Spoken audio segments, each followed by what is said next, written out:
Bueno, mis queridos amigos, estudiantes, sensuales criaturas que, que estáis siguiendo eh, todas mis clases, hoy os voy a grabar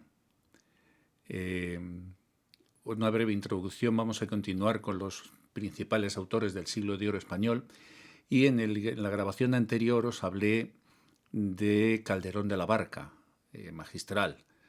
Y hoy, en el vídeo de hoy, os voy a hablar nada más y nada menos que de, perdón, de Lope de Vega,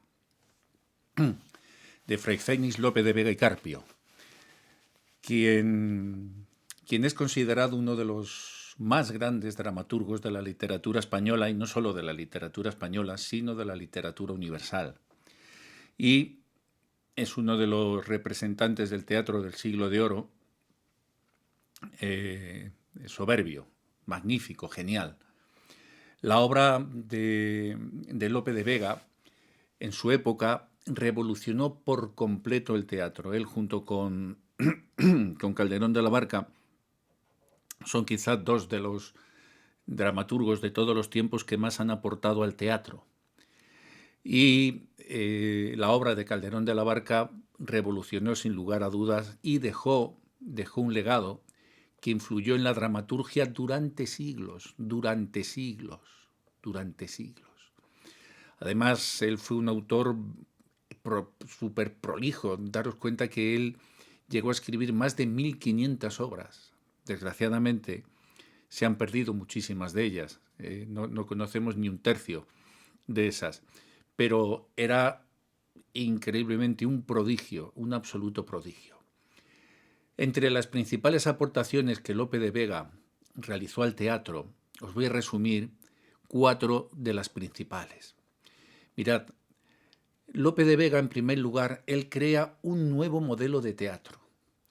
Lope de Vega crea un nuevo modelo de teatro, el cual se basaba en la variedad de temas, en la inclusión de elementos populares, en la incorporación de música y de baile a sus obras. Incorporaba música y baile a sus obras. Este nuevo modelo de teatro fue conocido como la comedia nueva, quedaros que esto sí es importante, la comedia nueva, y marcó una absoluta ruptura con las tradiciones teatrales anteriores. En segundo lugar, el teatro de Lope de Vega es revolucionario en la creación de personajes completos y muy realistas.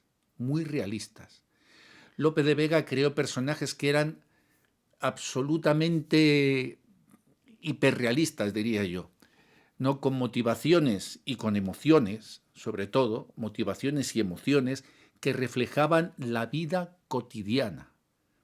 Absolutamente, lo que le podía pasar al pueblo, lo que le podía pasar a cualquiera, con sus miserias y con sus glorias.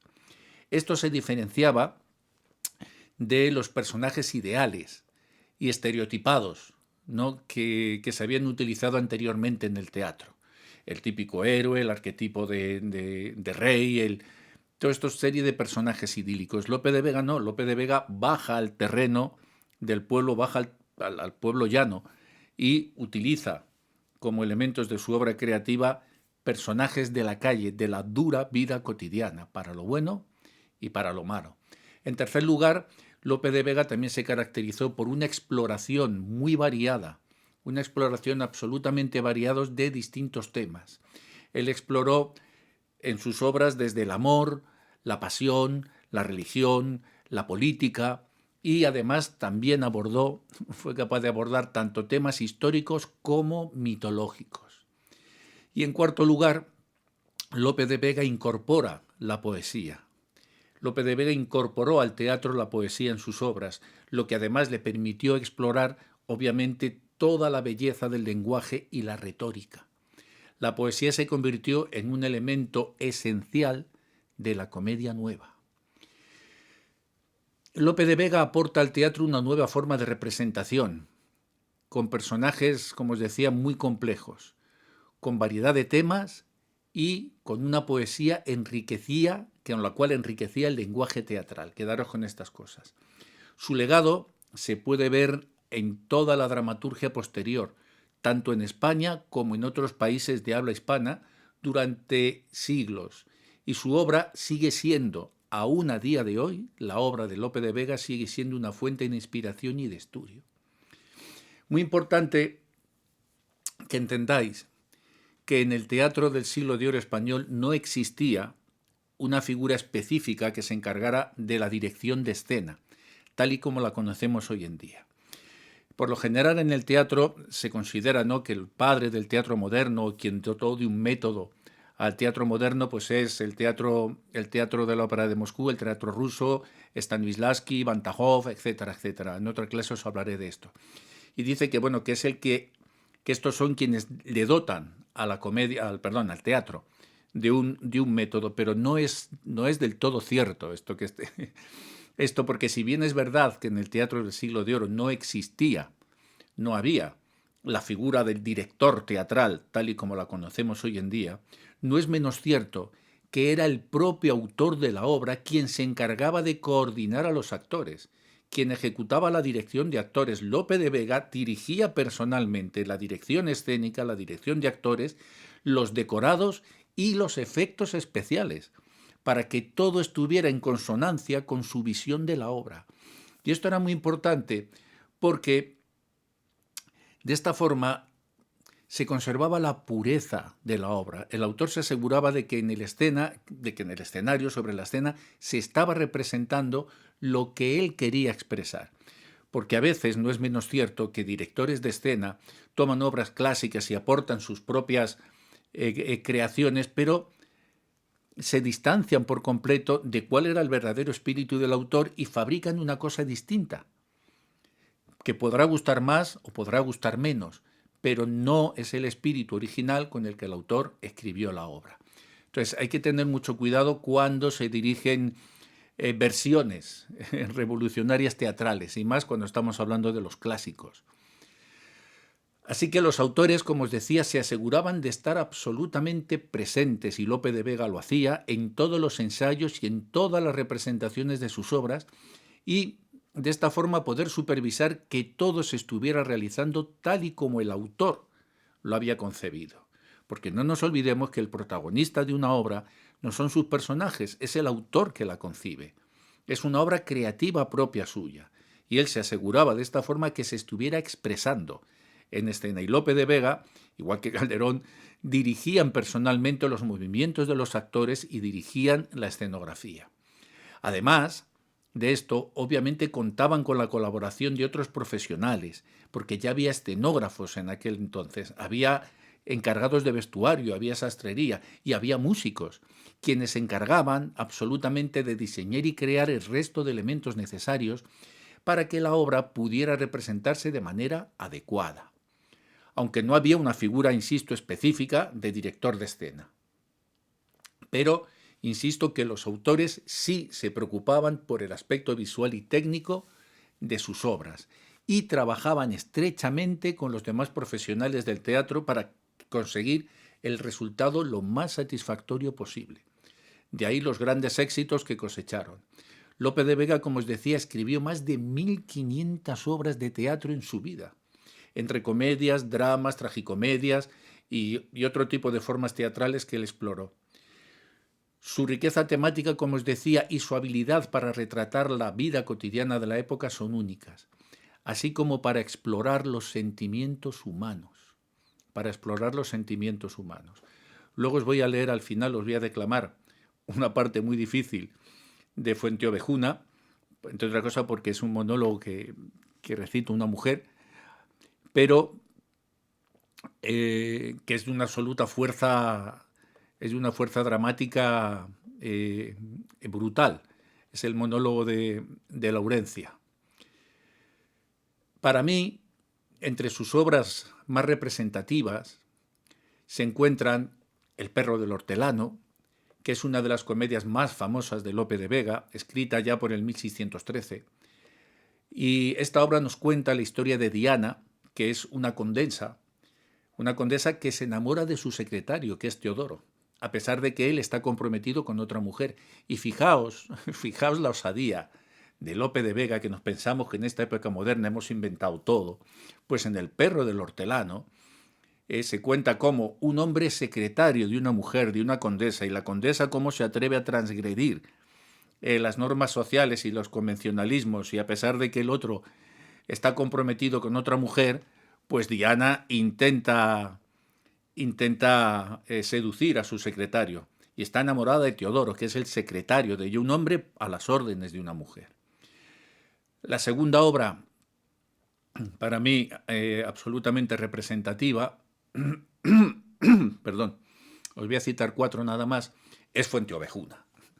Fuenteovejuna se escribió ayer por el 1619 y es una obra prodigiosa, de carácter histórico además, que narra la rebelión de los habitantes del pueblo de Fuenteovejuna contra su señor feudal. La obra, sin duda, está considerada como una de las más importantes de la literatura española y destaca por su mensaje de libertad y justicia. De libertad y justicia.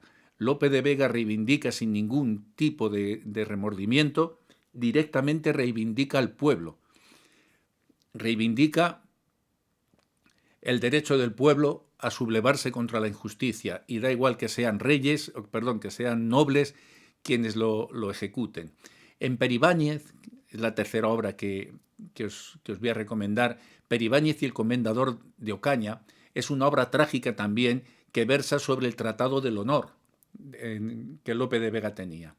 Peribáñez y el comendador de Ocaña es una obra trágica que está escrita ya por el 1615 y nos relata la historia de Peribáñez, que es un labrador enamorado de su mujer, Casilda, y que tiene que luchar contra el poder del comendador de Ocaña, quien quiere tener relaciones con ella.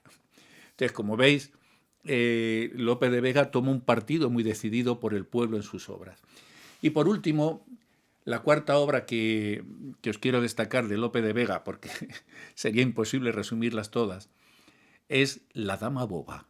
La dama boba, también escrita en 1613, es una comedia deliciosa que cuenta la historia de Finea.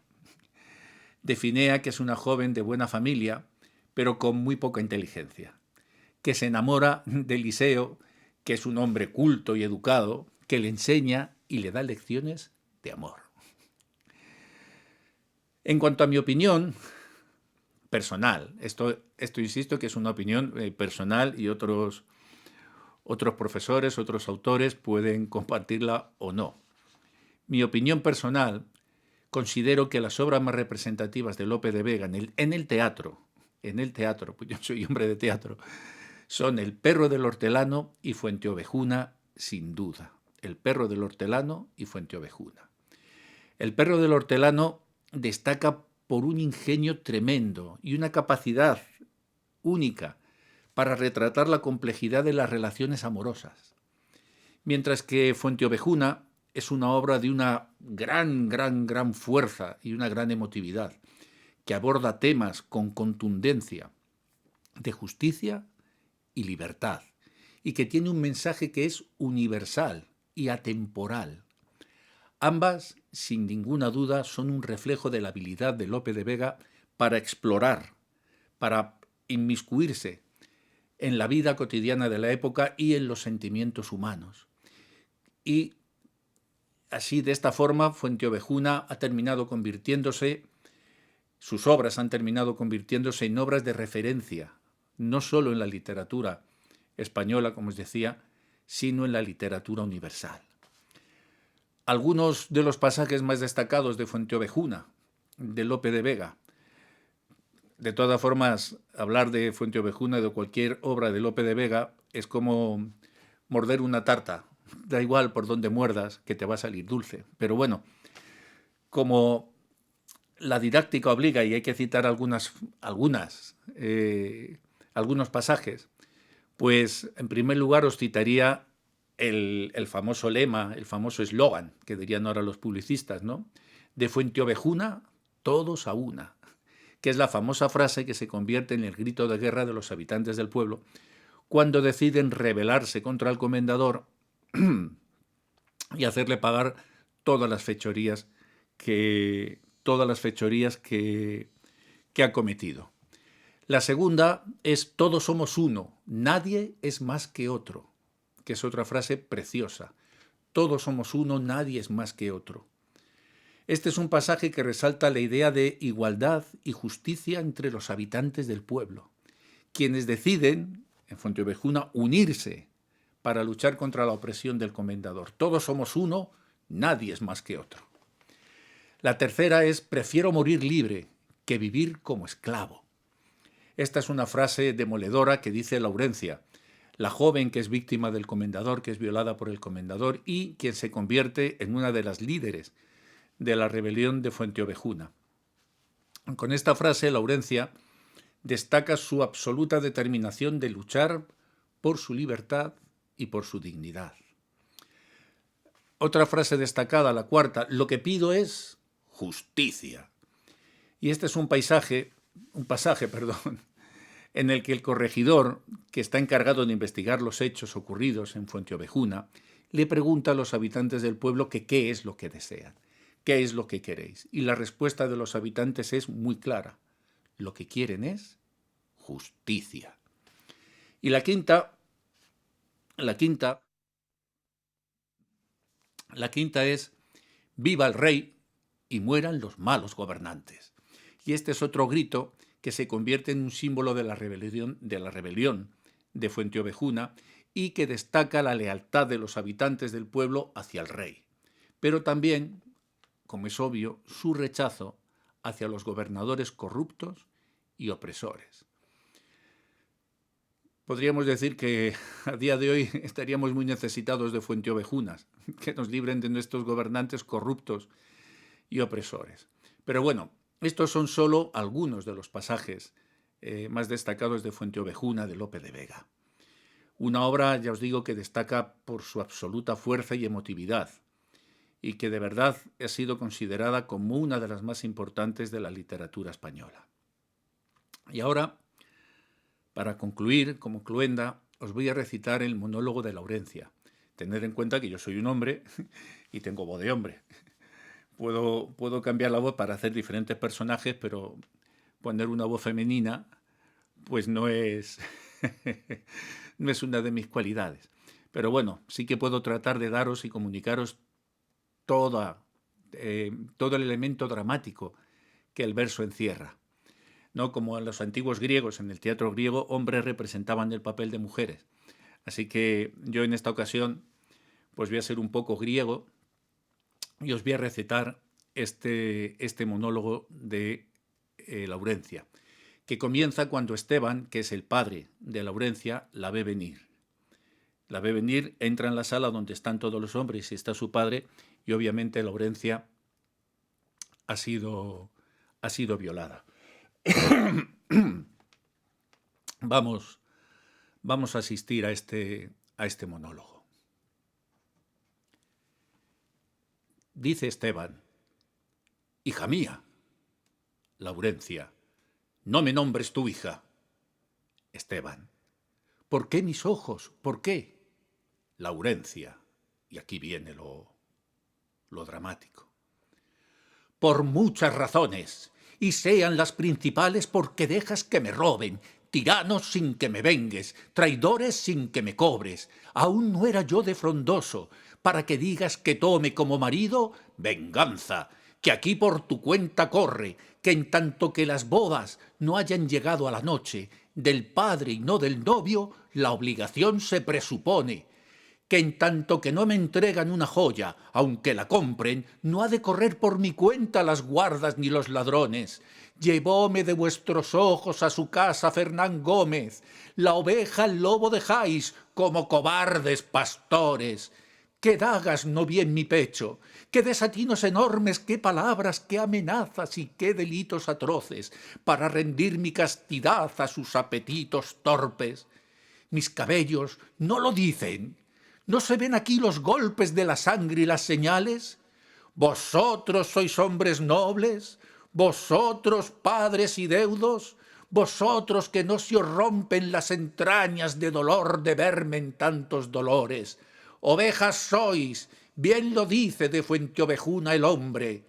dadme a mí las armas, a mí, pues sois piedras, pues sois tigres. Tigres no, porque feroces siguen quien roba sus hijos, matando los cazadores antes que entren por el mar y por sus ondas se arrojen. Liebres cobardes nacisteis, bárbaros sois, no españoles. Gallinas, vuestras mujeres sufrís que otros hombres gocen. Poneos ruecas en la cinta, ¿para qué os ceñís estoques? ¡Vive Dios! Que he de trazar que solas mujeres cobren la honra de estos tiranos, la sangre de estos traidores, y que os han de tirar piedras, hilanderas, maricones, amujerados cobardes, y que mañana os adornen vuestras tocas, basquiñas, solimanes y colores. A Frondoso quiere ya sin sentencia, sin pregones, colgar el comendador de la almena de una torre. De todos hará lo mismo, y yo me huelgo medio hombres, porque quede sin mujeres esta villa honrada, y torne aquel siglo de Amazonas, eterno espanto del orbe. Y ahora Esteban, después de escuchar esta diatriba que le da a su hija, responde: yo, hija, no soy de aquellos que permiten que los nombres con esos títulos viles. Iré solo, si se pone todo el mundo contra mí. Y así da comienzo la rebelión de Fuenteovejuna. De esta forma, con ese discurso, con ese monólogo, es con el que se encienden por fin los ardores del pueblo, ¿no? Hartos de tanta injusticia. Y es una mujer, precisamente, una mujer, Laurencia, la que cobra importancia y es protagonista central de la obra, porque con esa arenga que realiza, que ejecuta, enciende por fin los ánimos y se produce la rebelión que conduce a la muerte del comendador. Hemos llegado al fin. Al fin de Lope de Vega nunca se llega porque es inmenso, nunca se termina. Pero bueno, hemos llegado al fin de esta breve alocución, que no quiero que pasen nunca de 20 o 25 minutos para que no se os salga muy densa. Espero haberos podido condensar en este pequeño retazo algo del teatro del siglo de oro, continuar con este magnífico tesoro, con esta magnífica herencia que tenemos todos los hispanos de las dos orillas, y espero que tanto para mis alumnos de Hispanoamérica como para los de aquí España os sea de utilidad estos pequeños aportes. Dejamos aquí a Fuenteovejuna, dejamos que siga el drama y que podamos seguir disfrutando de la eterna dramaturgia de nuestros autores clásicos, que son una verdadera joya, un verdadero lujo. No dejéis de leerlos. Que tengáis una feliz semana y nos vemos muy pronto en otra grabación más hablando de nuestro teatro y de nuestra literatura. Un abrazo.